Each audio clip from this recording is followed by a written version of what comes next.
The decision of a judge in Norway has stirred the royal waters, leaving the nation's eyes fixed firmly on Crown Prince Haakon, Crown Princess Mette-Marit, and her eldest son, Marius Borg. What might have been a quiet matter has now erupted into a subject of public conversation, courtrooms, and family dynamics that test not only the Norwegian monarchy but also its deeply cherished traditions. At the center of this storm is Marius Borg, the young man who was born long before Mette-Marit married into the royal family, yet who remains permanently tied to its narrative. For years, the Norwegian crown prince couple have chosen silence when his name appeared in headlines. They shielded him, often portraying him as an outsider who desired privacy, insisting he was not to be considered a working royal, nor expected to represent the institution. But this time silence was not enough. A judge's decision has changed everything, shaking the palace and bringing the discussion of privilege, family bonds, and royal responsibility into the open. To understand why this moment is so crucial, one must go back to the beginning.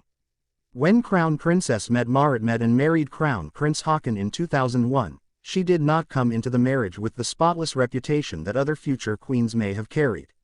She was a single mother with a young son, Marius Borg, and a history that the press quickly latched onto. Her past became a target for criticism, and Marius, just a boy, was thrust into an international spotlight he did not ask for. From the very start, Haakon made clear that he accepted both Mette-Marit and her son as a family, sending a strong message that Norway's monarchy would modernize and adapt, even if it meant challenging old perceptions.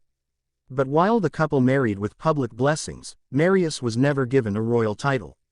He was deliberately raised outside the royal obligations, while still benefiting from the privileges of proximity to the throne. It was a balancing act, granting him a normal life, while not being able to completely detach him from royal associations. As the years passed, Marius grew into adulthood. He became known for his style, his relationships, and his appearances at key family moments like royal celebrations and national events. Yet each time, questions returned. Was he a private citizen, or was he part of the monarchy's story? The palace stuck to its narrative, reinforcing that he was not a working royal and would not take on responsibilities. Meanwhile, Haakon and Mette-Marit protected him from scrutiny, sometimes at the expense of transparency.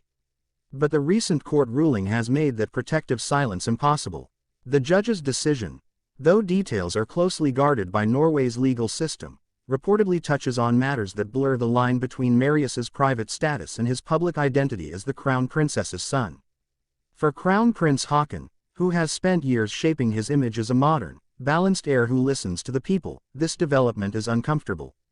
For Mette-Marit, the emotional toll is even greater. She has spent 2 decades protecting Marius from the weight of royal duty and media intrusion, and yet she now sees his name associated with legal and judicial headlines.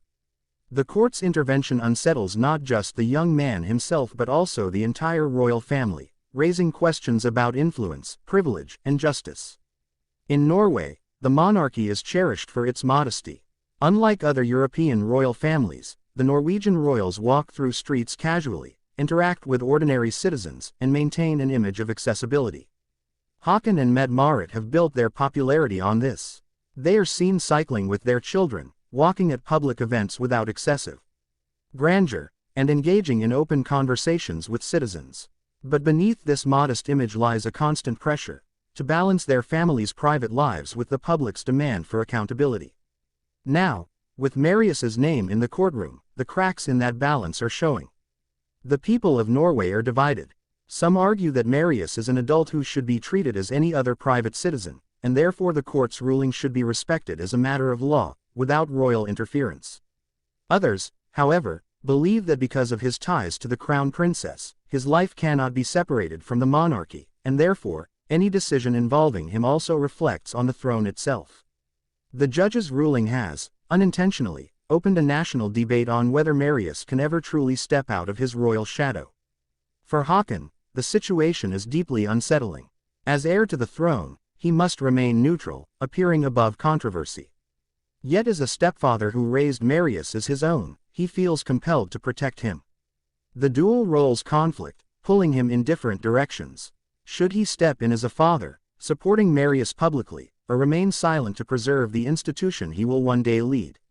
This dilemma reveals the human side of royal duty, Behind the polished smiles and ceremonial appearances, there are parents facing the same challenges as any others, but magnified by national attention.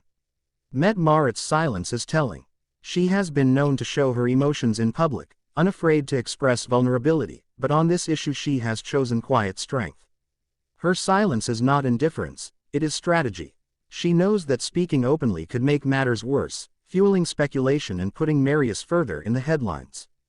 Yet silence also speaks volumes. It communicates unease, struggle, and perhaps even frustration at a system that refuses to allow her son to live a life free from monarchy's shadow. As the story unfolds, the monarchy's future is also at stake.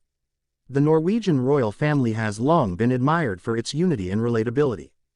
King Harald and Queen Sonja have guided their son Haakon into a leadership style that is compassionate and grounded. But with each new controversy involving extended family members, the monarchy risks losing some of its shine. The judge's decision may seem focused only on Marius, but its ripple effects extend to how the public perceives the entire royal household. Can Haakon and Mette-Marit maintain the trust of the people if their family affairs continue to spill into legal arenas? Or will the institution begin to appear fragile under pressure? Observers across Europe are paying attention. Other royal families, from Britain to Denmark to Spain, have faced similar challenges with non-titled relatives who nonetheless remain part of the royal narrative. Each time, the balance between privacy and duty has sparked fierce debate. Norway is now experiencing its own version of this struggle, and the outcome will likely serve as a precedent for how modern monarchies handle the blurred lines between bloodline, legality, and public responsibility. The Norwegian people have always been forgiving toward Marius. They watched him grow up, celebrated his milestones, and accepted the palace's insistence that he desired privacy. But now, as he stands in the shadow of a judicial decision, that forgiveness is being tested. Can the people continue to see him as just another citizen, or will they demand greater accountability because of his royal ties?